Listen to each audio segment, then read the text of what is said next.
అందరికీ నమస్కారం. నేను D Kiran Kumar, municipal commissioner, Palakollu పురపాలక సంఘం. మీ అందరికీ ఈ ఆగస్టు 15 80వ స్వాతంత్ర దినోత్సవ శుభాకాంక్షలు తెలియజేస్తున్నాను. దేశ స్వాతంత్రం కోసం అపార సంపూర్ణ బలిదానాలు చేసిన మహనీయుల త్యాగాన్ని నిజంగా గుర్తు చేసుకుంటూ మన సమాజం శాంతియుత, సమృద్ధిగా, సమానత్వంతో ముందుకు సాగాలని కోరుకుంటున్నాను. ఈ సందర్భంగా నేను మీతో ఒక సెల్ఫీ పంచుకుంటున్నాను. మన సాంఘిక సహకారం, కట్టుబాటు మరియు పట్టణ అభివృద్ధి కోసం కలిసి పనిచేయాలనే సంకల్పానికి సంకేతంగా మీ ఆశలు, సూచనలు ఎప్పుడైనా స్వాగతం.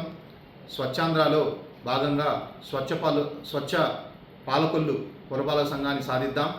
అలాగే మన పట్టణ అభివృద్ధికి మరియు విజన్ 2047కి మీ అందరి సహకారం అందించాలని కోరుకుంటూ జై హింద్.